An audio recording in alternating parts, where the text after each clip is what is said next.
Who is this? This is going to be a wounded leader. Down here, I don't know why he's there. I know that he got wounded, but I don't know why he's flipped over or whatever. So, the British reinforcements, I wasn't paying enough attention. They can only go to a place that's controlled, which means they're in Boston, so I kind of was set up to be prepared to deal with Newport anyway. I probably didn't have to fall back the way I did, but it's okay. I get to consolidate my troops a little bit better, and I may go hunting the Continental Navy. The danger with that, of course, is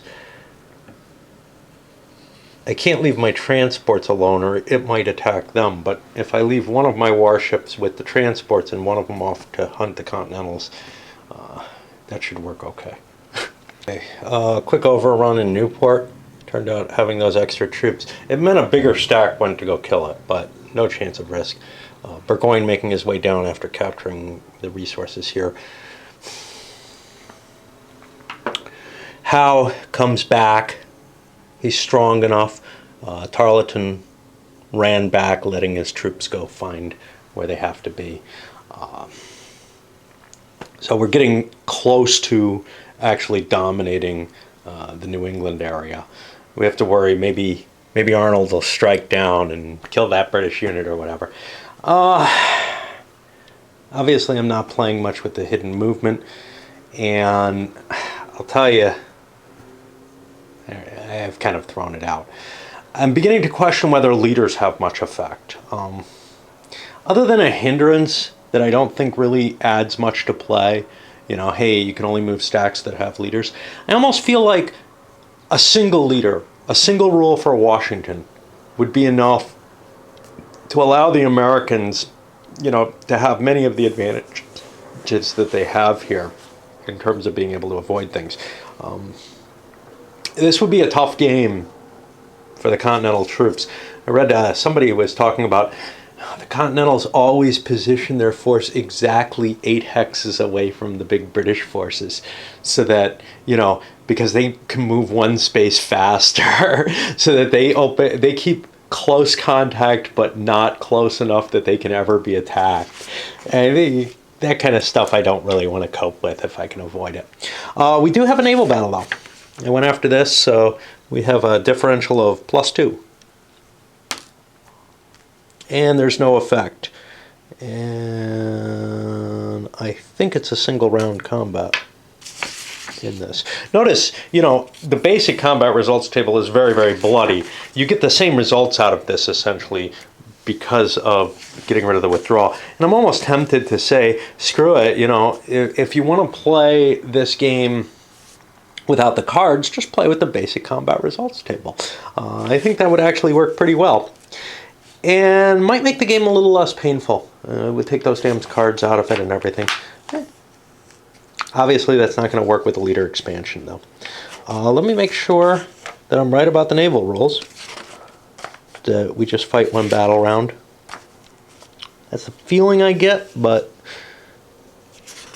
like I said, I didn't really want to read these.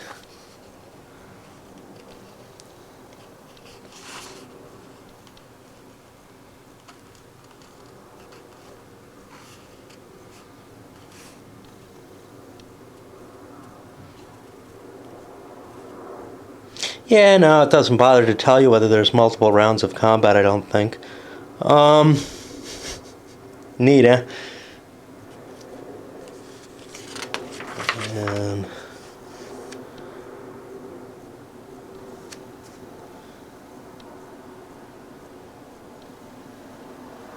alright, well, I assume there's only one round because there's nothing to control withdrawal.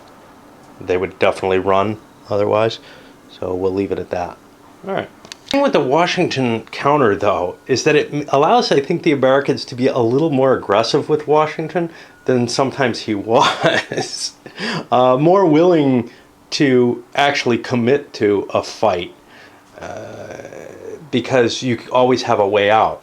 Of course, so that means actually all your other commanders start playing more like Washington, historically did, where you're trying to avoid getting, where they have Continental Army units, where you're trying to avoid getting crushed, and only Washington can kind of stand up and take those even fights.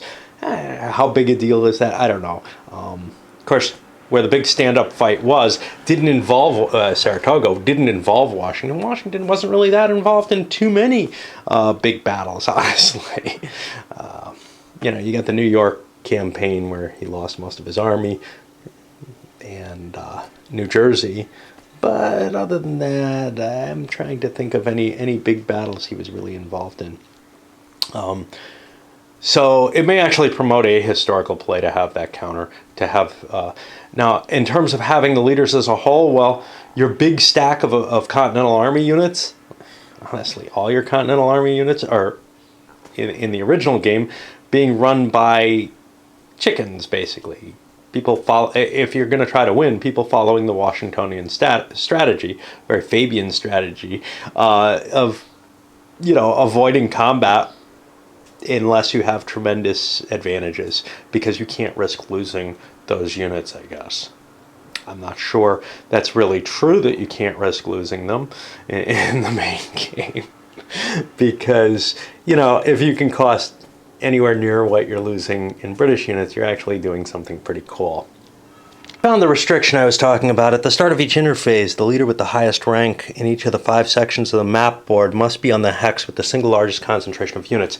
That actually means that as long as you send people out for little 2-month campaigns or something, you don't have to use your butthole like Howell as your commander there. You could send somebody like Clinton out there. That's Henry Clinton, not George Clinton. George Clinton's in here too. I haven't heard him sing yet, but I think he's over here in Leslie's stack. Yeah, there he is. Yeah, but so you actually have a little bit more flexibility than even I thought, in terms of you can dispatch the main combat force under a lesser leader if you so desire. Probably a good move, actually, but I haven't done that. Howe is being very active this time. There are disadvantages to that, though, which is that, you have a turn to run out, maybe engage, another turn to engage, and then you've got to get the commander-in-chief over there. Now, the commander-in-chief can run over, be there for the interphase, essentially, the one turn, and then so every 3 turns, your overall commander, he just has to stay within striking distance of it. And if you lose him, well, that could be bad, because you're losing a 2-star leader in terms of being able to control enough troops. But beyond that, it may not be that terrible a thing, because now you have a better overall commander and you don't have to play such stupid games. Trying to decide what to do with the U.S. here. One of the things people... at least some people in the comments at BGG mentioned, is that it's very chess-like. And, I have to agree. And so many of some of the older Avalon Hill classics are of that nature. Certainly, one of the worst offenders was a game that I actually like, which is Afrika Korps up there. This one, it feels more annoying. I don't feel like I'm fighting a campaign so much as trying to figure out this precise placement where I can have effects on different units. And I gotta say, that may be part of my disagreement with Freddy the Great too, which was very much, okay, I gotta put Frederick here because he can block approaches from both directions there. And, it's capturing something that is real, but it's doing it in a fashion that I don't consider terribly enjoyable and at all wargame-ish. I'm not saying that the positioning is not important. I'm saying accurately counting the number of hexes and trying to see what kind of zone I project and everything. That stuff should be pretty second nature. Now, maybe it is the more you play, but yeah. Getting to that level is kind of painful, whereas, general rules that I can handle in some of the other operational designs, things like, you want to be every other hex with stronger stacks, or you want to cover every hex, depending on, what the design is. Those kind of rules I can follow pretty nicely once I figure them out, but I don't feel like there's something that simple here. I feel like it's all dictated by the geometry of the board, and that you have to come up with a new geometric puzzle for every position that you're put in, and I don't like puzzles. I have my first forced march attempt. Arnold, 1, 2, 3, 4, 5, 6, 7, 8, 9, 10, 1, 2, 3, 4, 6, 7, 8, 9, 10. It's going to go for 2 extra movement points to try to get to Albany and protect that. Why bother? Who cares about Albany? Schuyler will just move here, and we're going to withdraw back. And that's where my artillery is. We're really trying to save this fragment of the army. I'm giving up Ticonderoga too. You know, when I look at the numbers I got, I'm still going to be being attacked at like 2-1 in the fortress. Yes, I have an artillery piece and better leadership. Well, let's see. 2-1 at like -2. You know, we might be able to hold that off. If I commit, the danger, of course, is I lose a good leader. But if I commit this force, can I get Schuyler up there? 1, 2, 1, 2, 3, 4, 5, 6, 7. Yeah, why don't I bring Schuyler up there? Leave Morgan there. Well, let's leave Arnold there. Right, because he might turncoat. And gather those forces at Ticonderoga. Let's make sure. 1, 2, 3, 4, 5, 6, 7, 8. Yeah. Now, what about Morgan? 1, 2, 3, 4, 5, 6, 7, 8, 9, 10. He can move 13. No, he can only move 10 if he's on his own. Jesus, I don't want to leave him out there. That's the problem. 1, 2, 3, 4, 5, 6, 7, 8. We'll go hide here. I don't think anything can get to me right now. I'm not sure about this. 1, 2, 3, 4, 5, 6, 7, 8, 9. Well, the Brits could force march to try to find Morgan wherever he's hiding in the mountains there. I'll continue to figure out what's going on down here. We've got these guys have already moved. I just don't know what I'm doing with Washington yet. Oh, and my Navy. I better run away from New York. 1, 2, 3, 4, 5, 6, 7, 8.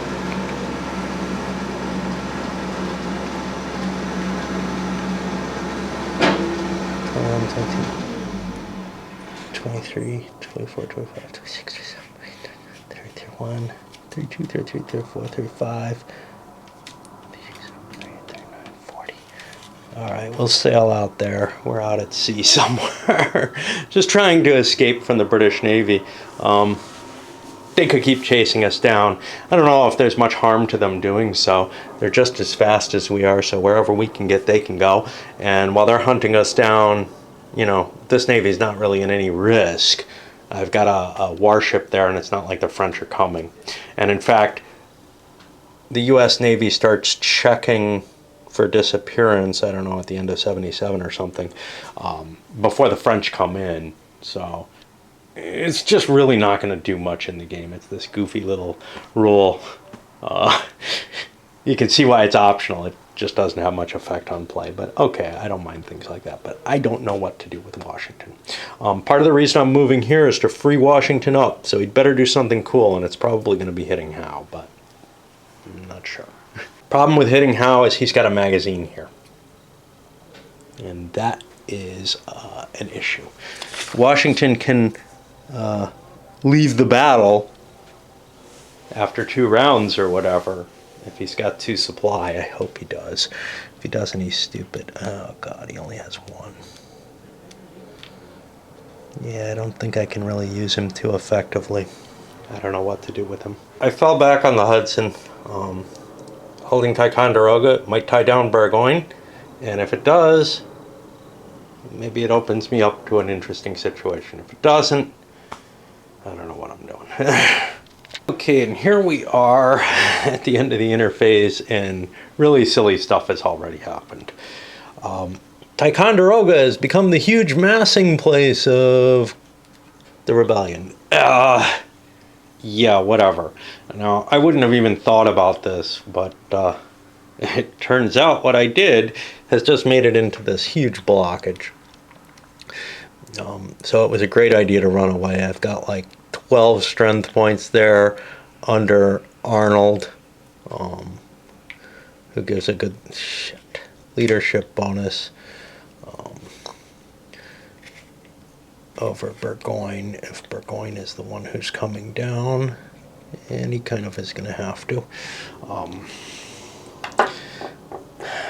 And this is just ugliness, right? I don't know if I can take Ticonderoga anymore. It's fortified. It's got good leadership. It's got guns.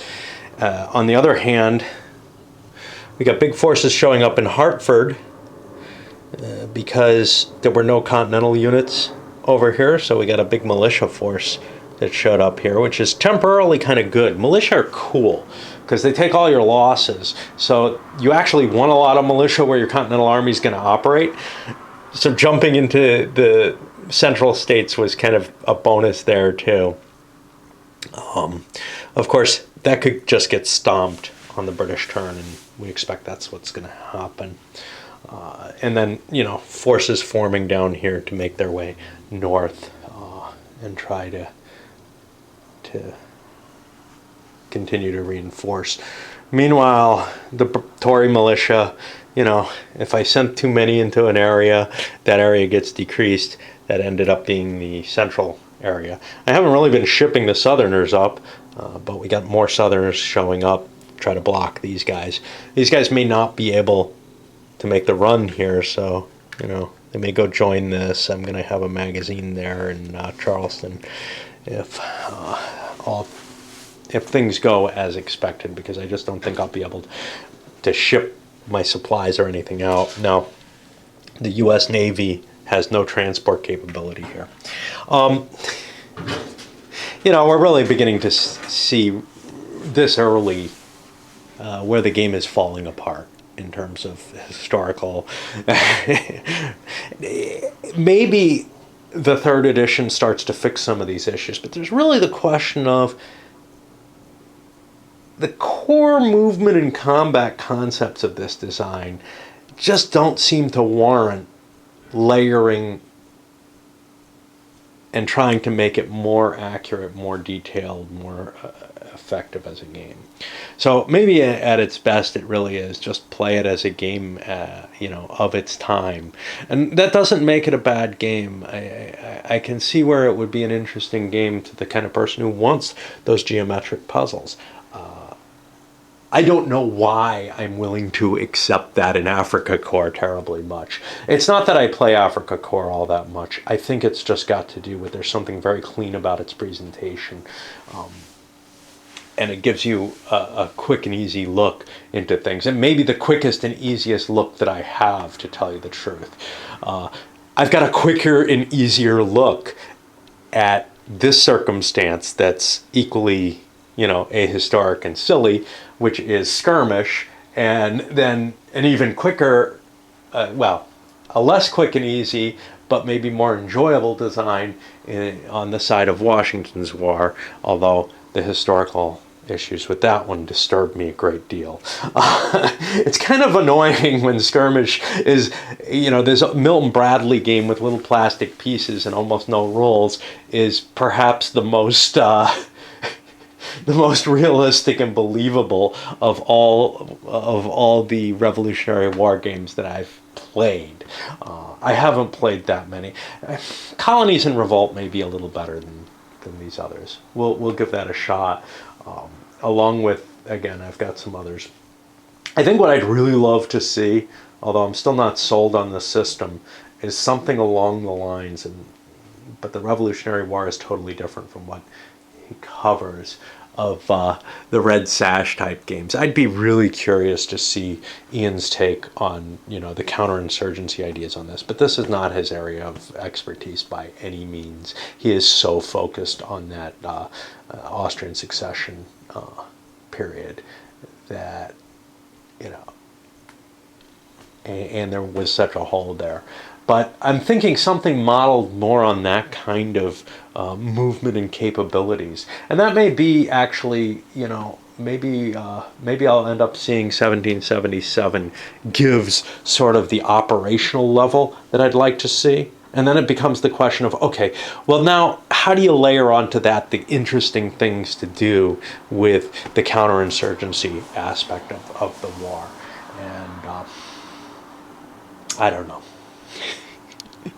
Again, maybe the third edition rules for this fix so much. It's just such a shame to me, at least, that I haven't run across things that feel accurate at all. So what do the Brits do? Well, they're launching an attack over here at Hartford. I left some troops behind. I screwed up in the role as the minor leader who got wounded. They never actually get wounded. If they do, they just reappear somewhere else in next turn or whatever. Burgoyne, I'm not giving up on the advance. I sent my bateau back to try to grab some of these, and I'm starting to make some clarifications, expansions to the leader roles. You know, if I got a boat, I'm not going to only make it to Trois-Rivières instead of, you know, being able to sail the whole way. Right? I mean, they've got pretty clear instructions. They're running on a riverway. This is part of the problem. Once you start adding these things, hey, you know, does the boat change when it's got troops on it? We'll have to move more slowly because only troops, I think, are affected by the leaders. Likewise, I've made the decision artillery aren't affected by the leaders because the siege artillery is slow enough. Having to pay 2 points per hex means I can only move 2 hexes with a siege force if I don't have a leader. And I just don't see that. To me, it seems to me the leader is more willing, you know, he'd probably move his artillery at the same rate as everything else. It's more that he's got a sense of the slows in terms of moving a force on a grand scale. And the same with supplies. I think that may actually be the intention of the rule, that you're able to ferry those things about. In a sense, though, you should be able to ferry troops to a known destination fairly easily too. But anyway, I'm just kind of making crap up as I go. Over here, we're trying to gather so we have enough force to deal with the Continental Army units. Unfortunately for us, we don't get supply units as the Tories. So since the Continentals have supply units, and we were outnumbered with what we could hit them with, we can't really chase them down terribly well. These militia are able to move without leadership if they move with a force with a leader. i.e., they don't have to be included under the regular leadership structure, but without any leaders at all, they, I guess, move at their half rate. Dragoons are the exception, though. And I'm going to resolve the battle. Oh, and a naval battle as well. I'll resolve the battles as best as I can. This may be an overrun, actually. No, that's a pretty big force there. I think it's just going to be 2-1 instead of 3-1. We'll see. This is almost hopeless. The Brits are doing a frontal assault no matter what, right? So about the only thing that can happen is with a -2 on the die roll, if I get a worst possible result, you know, using one of those best effects against frontal assault like the enfilades, then, and I can't withdraw, right? Then I cause one hit along with the hit that I take. So we're just going to fight multiple rounds of that. We did one already. 5, 4, 3. Half defender eliminated this time. That's 4, 5, 6. I lose 3 units. You know. And now it's at overrun numbers, but you can't do an overrun once the battle started. So we just keep going. Yeah, we Defender lose 2. Okay, now we're down to 1 unit. 1 more roll. Oh, look, we killed, I guess, the militia. The Dragoon unit out of there. Part of why it's there, right? Take losses. And, you know, anytime you have a numerical inferiority with this card system, if it's sufficient, it's essentially an overrun anyway. So, I mean, you know, it was 4-1 or whatever. What can you expect? But it does feel kind of silly to play out these combats in any sense. Let's talk a little bit about what the British did up here. So Burgoyne stayed here, but I moved these forces into play. If I bring them all there, I've actually got a 1-to-1 attack. So that's why they're there. And then I'm heading back up to Stanwix just because I don't want that fortress to just fall to nothing the way Ticonderoga historically did. A couple of times it changed hands that way, right? You know, it's just a matter of trying to defend the location. All right, well, now we're on, I guess, the American side of that turn, and we can see what Washington's plan is for dealing with this situation. And I think what it's going to be is 1, 2, 3, 4, 5, 6, 7, 8, just shooting up here, destroying these militia, and thus kind of protecting Ticonderoga. The other option is to make a strike into the New England, hope that I can defeat Howe alone. But I've got some problems with that. I think I still have supply issues. I only have 1 supply, which means I don't have a lot of staying power. And that would put me in range if Howe slips away or something, that he can concentrate all his forces. Not a terrible thing. I've got Washington. I can run away. It's not like without the leaders, it would be really horrible for the US, for the Continentals to do that. But it seems almost impossible to like contest an area that the British are locking under control. It turns out there was a supply back here that I was able to get into the battle. And now talk about risky, you know, the main army marches in and a supply wagon marches from a different direction, but okay, you know, certain level of abstraction. Running away with the Continentals, the fleet moving here, these guys running down towards Savannah. Did I want a magazine down here? I think so. We didn't move anywhere, so we're running out of supply units, so building magazines is a good way to stop that from being a problem. That means I am kind of risking Arnold, but better leadership, blah, blah, blah. And then we'll try an attack on Howe. I've got about even odds on him, but I view it as if I can cause casualties to regulars, that's a worthwhile thing. Of course, there's no real advantage to trying to, you know, win a big battle. First round of that combat, in terms of the Chit's card selection, Washington failed completely, but with only a -1 on the roll, he actually ended up just kind of making an even loss. Both lost 1. Now there's no opportunity for this guy to try to join in the battle or anything in the days that it may continue on from. Everything's got to be in the same hex. Again, I would kind of rather see something like the War and Peace system, which allows for reinforcements, although we were too separated for that to be a case here. Does Washington want to keep battling? Yeah. Both sides have used one of their supply units, so both sides have another. Do the Brits want to withdraw at this point? We've got a much, much better chance if we can fight the main battle, but we don't feel like we've, you know, weakened Washington enough that he won't frontal assault. Basically, what I'm doing is a 1 in 6 chance for the Brits to frontal assault and to withdraw, and a 50-50 chance for the Americans to frontal assault. So let's see.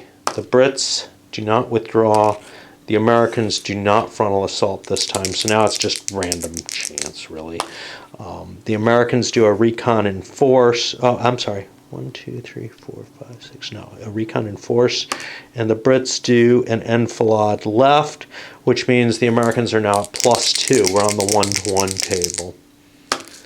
And we get a 4, 5, 6. Defender loses 2. So. And that was the thing. Our other losses we're making them take real units as opposed to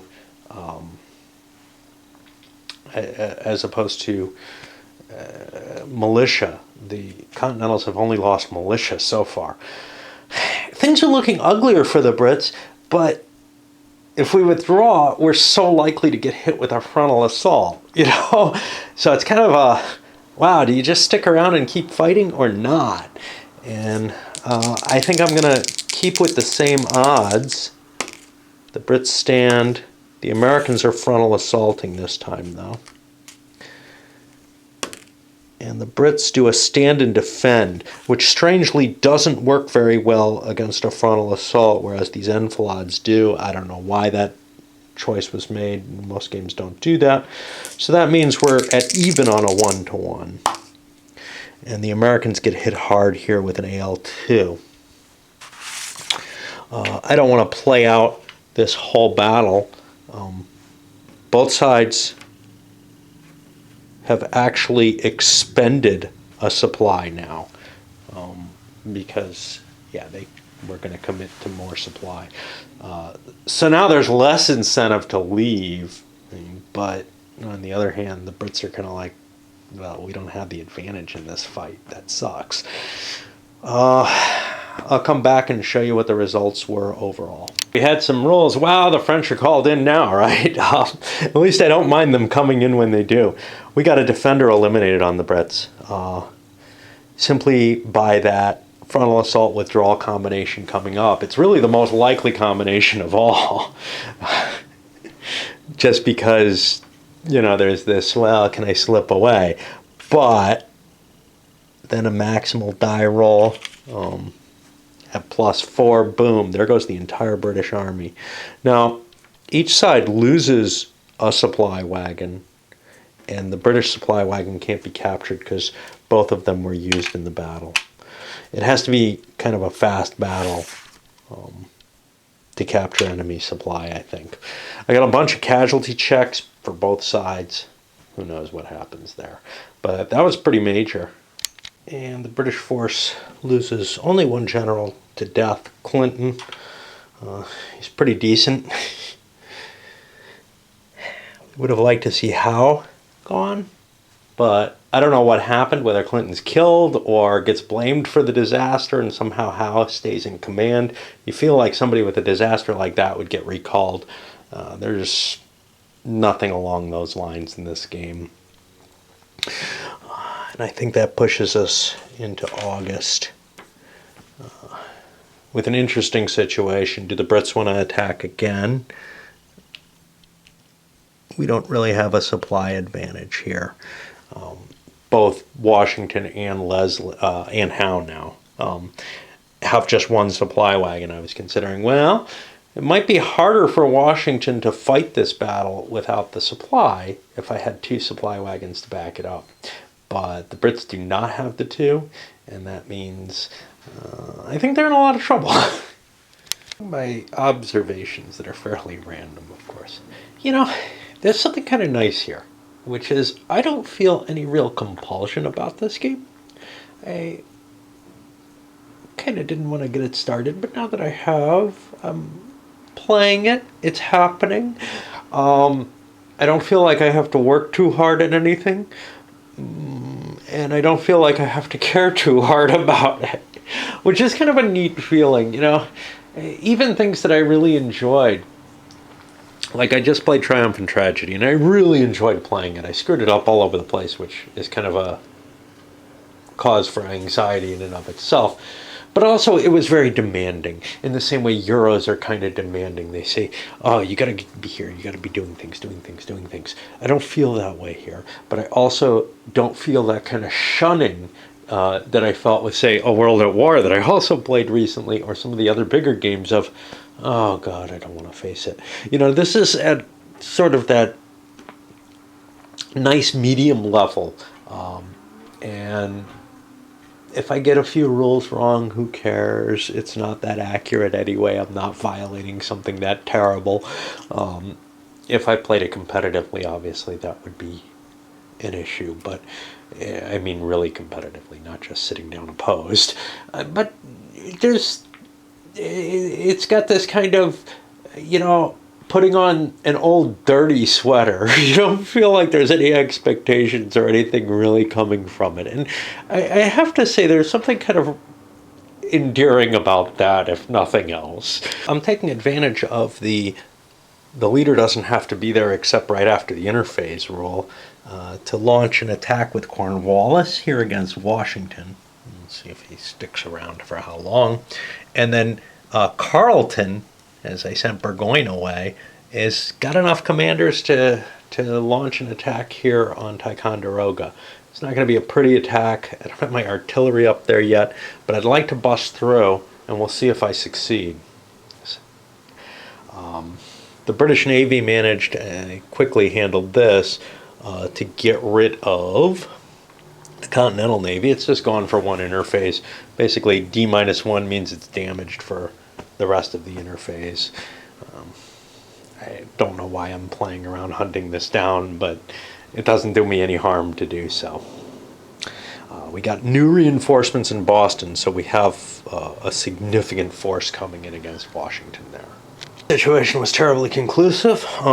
Washington fought one round and then withdrew, and he withdrew against a stand and defend order, which, Brits weren't expecting to withdraw in the second combat round. The first one would have made sense. The second one a lot less, but he got out of there after taking a couple of losses in the first round.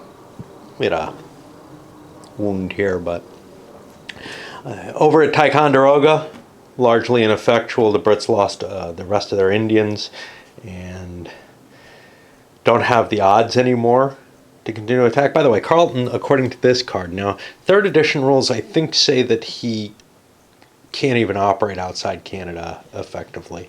But these rules give him a -1, so that's what I'm going with instead. So not a lot of movement there. English have chosen to use strategy, something I seldom use in games I play. They've now got complete control of New England. Assuming nobody breaks it going into the interphase. And that'll help them in terms of preventing... New England's a pretty nasty place for them in terms of it produces a lot of troops. High population, really. And now over at Ticonderoga, they fought 2 rounds. They built a magazine, and this is the tricky thing. The Americans have not. Now, I've sunk down below 1-1, but I'm going to keep fighting, because chances are I'm only going to be losing militia here, and I'll cost them a supply unit.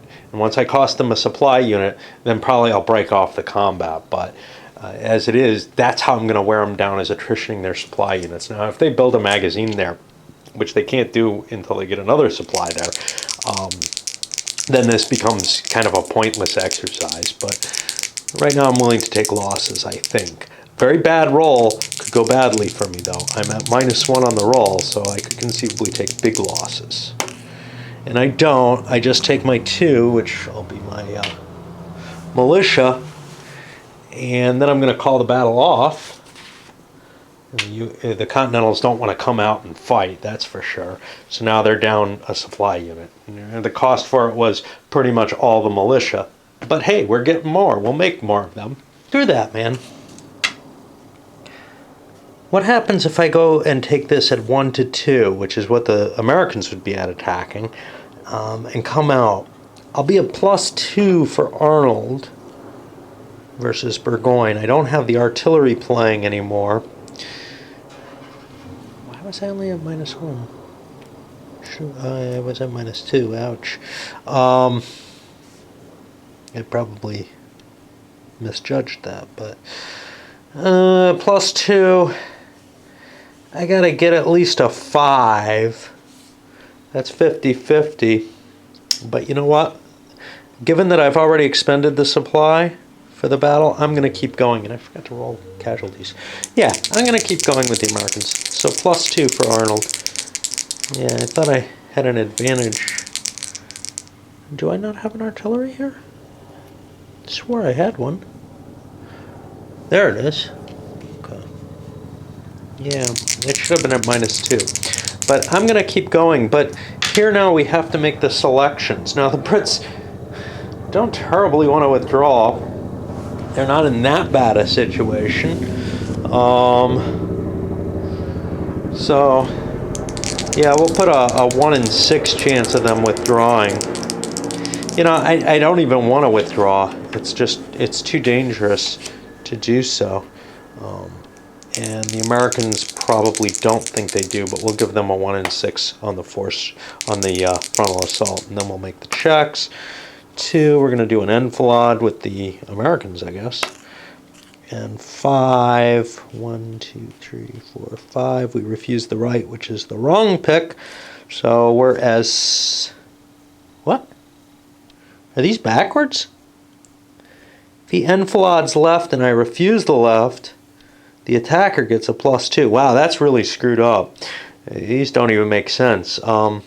So yeah, the attacker gets a -3 on that +2, so it's -1 total on the 1 to 2 table. That's not going to go well for the Americans. 3 is no effect. Now they get to go again, and you know we'll be making tactical matrix picks as long as the Americans want to keep fighting. I didn't take the American version of the attrition, which is, hey, I got Continental militia, or I got rebel militia. I don't really care. You can lose your British regulars for that. And that was the decision that the Americans really made. Once they expended the supply, why not keep fighting? Because, yeah, sure, the table's skewed a little against us, but not terribly. And they ended up wounding Burgoyne before the Brits managed to get away. But now the question is, and I have to look this up, what the occupation status is of this and whether the Americans can throw troops into that fortified location. I don't believe, it's obviously not British controlled, but I really don't know if the Americans can get reinforcements to Ticonderoga. That seems a little weird. They seem almost under siege. However, with this game, who knows? The Brits ought to try to dig in next time they get a turn, eh? Before I move on with the American turn, there are a couple of salient points that I have to clear up. One is, these have to do with the rules involving forts. One is, the Americans can't just leave Ticonderoga. The rules are explicit about that. If I come out during my turn and sit there, probably getting attacked, then I can leave on my next movement. The other is that there doesn't seem to be any restriction against placing reinforcements in an uncontrolled town. Now, this is an interesting factor because if it wasn't Ticonderoga, if it was New York or Boston, I could kind of understand it. Ticonderoga is tiny, and the fact of the matter is, I'm not sure what it means for me to raise troops up in that fort, like how that could be possible. Now, if I moved units to the fort, let's take a look at the rules there.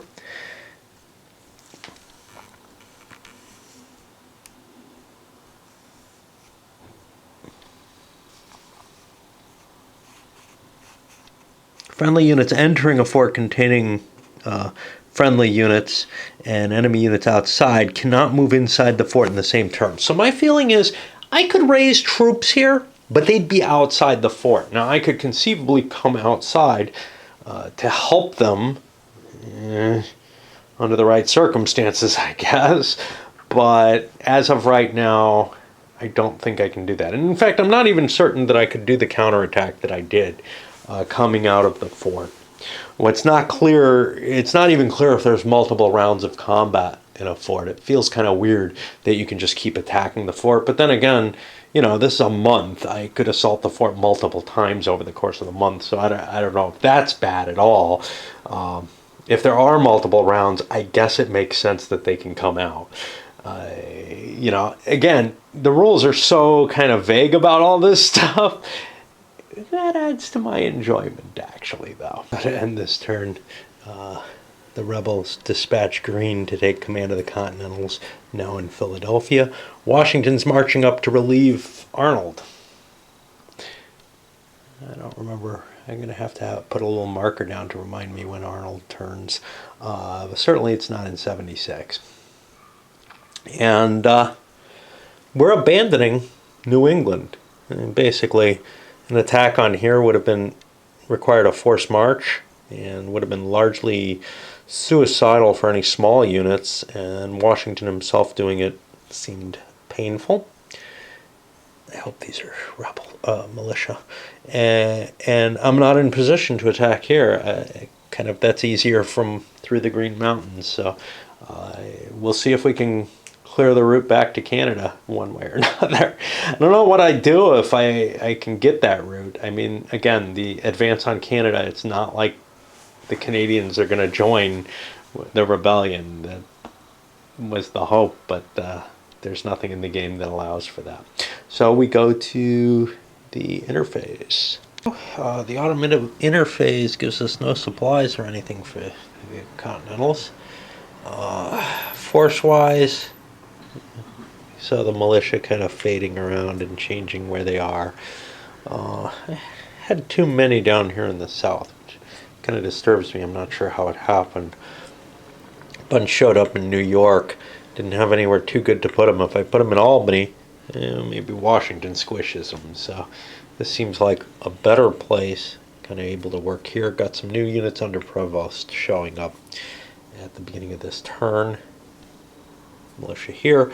Control of New England means no Continental armies, no new rebel militia, and there aren't any operating there. So that's a kind of nice thing. Is I've kind of sealed that down, and now I can work on New York, and of course we'll probably see an attack to try to bring the Hampshire estates into play here. Just a little oops, I didn't realize Newport, which doesn't sound like a terribly important town to me, it turns out it requires 3 British units to hold.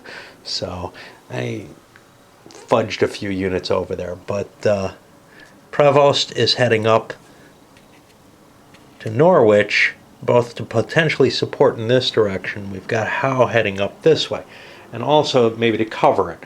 Now he made a forced march, but didn't make any ground off of it, so didn't take any pain either. The fact that Howe is heading up this way, we may be able to catch, you know, this is the Burgoyne plan, really, right? Try to catch the Continental Army somewhere along the Hudson. Well, we're heading in both directions. The siege of Ticonderoga, I haven't resolved that yet. The boat didn't make it down to harass the Americans. They're kind of caught somewhere else. But all of that meant, gee, you know, if the Continentals are able to like make a breakout this way and take Norwich before the winter, we lose as the Brits. Because we only will have, there's 1, 2, 3, 4, 5 cities here. I'd lose 1. That's down to 4. So I better control some more cities. Well, Albany's on my way. That's 6. 7 gets me New York, which I could divert troops to, but I had to divert more troops than I counted on there. Probably not enough. And the Navy. And I'm looking at, well, I probably can't take Philadelphia, but I can take Norfolk. And maybe if I'm lucky, Savannah, although Savannah, no, Charleston's the 2-pointer. But yeah, I'm kind of pressed close to that. Gee, I may not be able to make 10. So 4, 5, let's say I get up here 6, 7 if I win this, 8, 9, 10, I'm good. I got 1 spare if I can take this, but again, I'm pretty tightly pressed for units everywhere. So I may be putting all my bags in the New England basket, and I may just lose this game due to not being careful enough about the overall victory conditions. It's tough. It really is, because holding an area requires less cities easily, but it's kind of hard to hold an area, especially, if the Continental Army's buzzing around in that area. Ticonderoga was a disaster. The Confederates, you can see where my mind is. The Brits attacked twice. The first time, both times at 1-2. The first time they got a 1/2 eliminated. Worst possible die roll, I think. Now. And then the second time they got a full elimination. Oh, I screwed up on my casualty rolls. I rolled as though they were inside the fort. So let me get Carleton's wounded. I'm just out for a turn. And I had him upside down so I could remember that was where he was. Now, closest place, 1, 2, 3. Well, 1, 2, 3. Yeah, he can't cross there. 1, 2, 3, 4, 5, 6, 7, 8, 9, 10, 11. That doesn't sound like it. 1, 2, 3, 4, 5, 6, 7, 8. That's not an actual place, though. 1, 2, 3, 4, 5, 6, 7. We'll put them back with Howe's folks as these guys get out of there. But we've been destroyed. And perhaps even more important, there's a magazine there and extra artillery. And the route to Canada is open, for whatever that matters. But more importantly, the route from Canada is kind of shut down. And that's going to be really problematic. And now Washington and Arnold can try to figure out what to do. At least one of them is going to come this way, and we may see a very early end to this war. So we've dispatched things. Philadelphia fortifying magazine built there. Washington going up to Fort Stanwix, but I think what it's all going to rest on is Benedict Arnold. Yay! Making a forced march. He needs only one movement point. That's pretty likely, and he gets it, which is going to be enough for him to cross over here. 1, 2, 3, 4, 5, 6, 7, 8, 9, and launch an attack into there. It's going to be hard to dig him out of there too, because he's a good leader. Fort Stanwix fallen. This is going to be a tough go for the Brits. Maybe I can get it back. I'm not sure. I only have 6, and I'm facing more than that under a better leader. I think the answer is no, I can't. I'd rather not try unless I could get Howe there. Okay, so what can I do? I could probably take Albany. I might be able to take Ticonderoga. There's nothing there, basically. I left it nearly empty, which may have been a mistake. So that's, if I can take both, that's 2. Plus 4 is 6. Make it 7. I'm going to get some reinforcements. 8. I can probably take Norfolk pretty easily. 9. I might be able, after a naval move, I can get down here. And then it really comes down to 10. Can I win down here in Virginia? Enough to just eke out an existence. And the problem with that is Albany.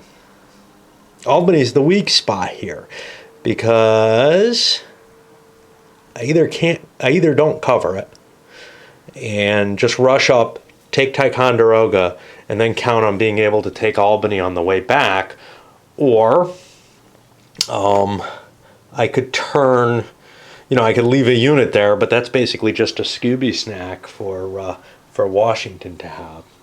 So it's going to be a close run thing here as to whether or not the war ends with an immediate rebel victory in the first year. I think the Brits lost the game. I'm not positive. They failed in Howe's forced march to try to get to Ticonderoga.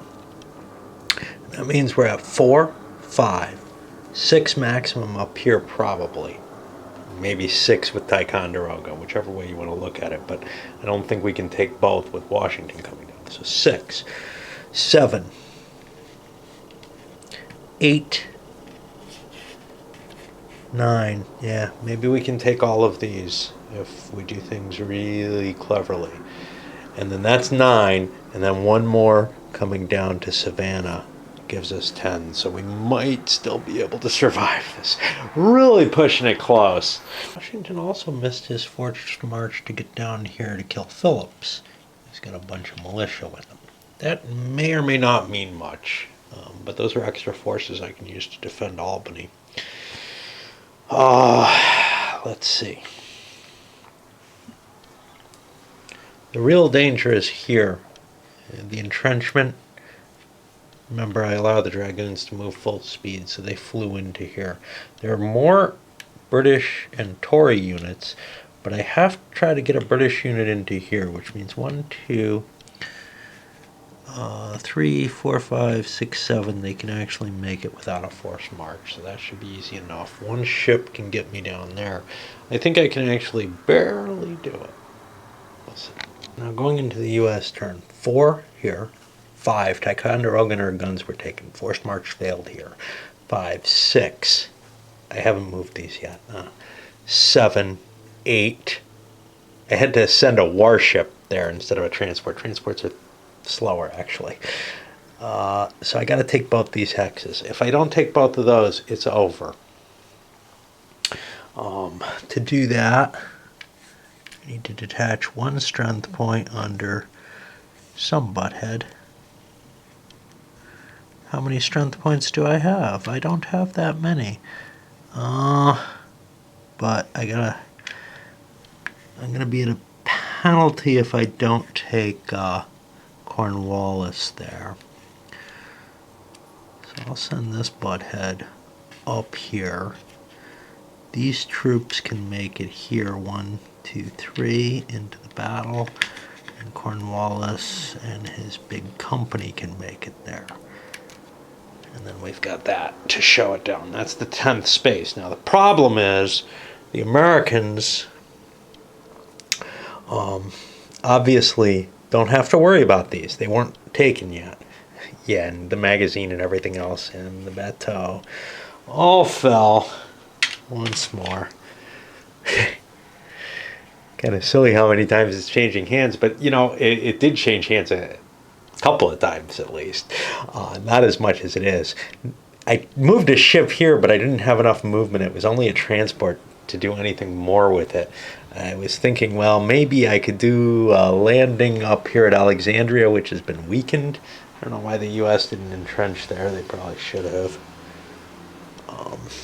for what that's worth. Okay, so this is the big battle, but then after that battle happens, there's the potential of still taking something. And that something looks like it's Hartford. And I don't think I can stop them. So what did I say? 1, 2, 3, 4, 5. I think I needed this. 6, 7, 8, 9, and that's it. So, yeah, because Hartford is in range 3, 6, 7, 8. And I couldn't defend both Hartford and Springfield. I need all the troops I have in Boston. I don't have many. I only have 4 strength points there. I don't see a way that the British could win this one. They needed to win. They needed to do everything perfectly. They needed to win that battle, which is not guaranteed, and they needed to make the force march here. I could have left some force back in Albany, but Washington could split his forces to defeat both of those very easily. It took a fair-sized force to take this on. Maybe I didn't need as much as I took. Let's see how much I have, because I have a big army there. I'd like to split that and see if I could have done with less, because I don't want to lose the game based on a situation like this. I'm just piddling around with the inevitable here. You know, I've got Leslie here, Howe back here with like 15 strength points, because I wanted some degree of certainty that I take the town. And it took 12 to get 6-1 or whatever. So whatever. Anyway, I've got a fair sized force here, but Washington's big. Okay, mainly it's leaders. But I've got 18 strength points. I could split a fair-sized force off to take Phillips, and then a much smaller force to go take Hartford. And then that's 2 areas instead of the 1, and I still take it. We'll do that out. But first I got to fight this battle here. Come down to these 2 battles. Neither one's an absolute sure thing, but they both look pretty good. It's like 15-6 and 3-1. So, and I have leadership over here with Wayne going against Springfield, against Hartford there. And with pretty minimal casualties, Wayne succeeded altogether. Washington took 1 casualty and lost Lincoln, actually. It was not bad. But that puts us at 9. 1, 2, 3, 4, 5, 6, 7, 8, 9. No, this is wrong kind of unit. I just moved a little too late, maybe, on grabbing things, because with some southern penetration, it would be probably harder to stop the Brits from taking what they did. If I had maybe just a few more troops available on boats, I could have taken Alexandria, maybe. But it's a tough call on how to grab those. You know, it felt like I was so solid over here in the Northeast with my New Englanders, and you know, that it just wasn't going to be easily broken. And then bang, it goes, and there really wasn't another option, because there's always kind of a deep internal place. I wonder, see, I could have sailed. I didn't have a lot of movement points left, but I'm wondering if I could have made it to Augusta. I didn't have enough units by the time we got to that point, but I don't think I could have. I don't think I had that kind of movement allowance to get from here to there, because this was like 2, 3, 4, 5, 6, 7, 8, 9, 10, 11, 12, 13, 14, 15, 16, 17, 18, 19, 20, 21, 22, 23, 24, 25, 30, 31, 32, 33, 34, 35, 36, 37, 38, 39, 40. No, because I wouldn't be allowed to move with those units. Anyway, I suspect that a lot of games end in this kind of circumstance, especially with newer players playing the Brits, because, you know, it's a tough thing to do to garrison everything. I felt pretty good, you know, getting the squeeze going, and then just he goes away, you know. It goes and yeah. Anyway, that's about all I really want to do. I don't want to, you know, try to replay it or something. I think I'll make the same mistakes again. And this actually may be a big factor in why this game doesn't get played a lot by me. Is it's just too tough as the British. You have to work too hard to survive this early part. I don't remember whether or not that's the case. I seem to remember games that went for a long period where, you know, that wasn't what was going on. I hope I'm not screwing this. I mean, it's too late now. I don't, because I've gone through all this effort to try to maintain this. See if I can find the victory conditions here. Yeah, okay. So it's 1777. The British player must control these at the end of the December 1777 turn. Shit. So all that effort. Yeah, I'm just going to call it. It's just too hard to cope with these rules. Because the whole campaign got skewed by this. Well, screw it. Okay, we'll keep going. It's no worse than some of the other stuff that happened, right? And at the very least, the Continentals managed to.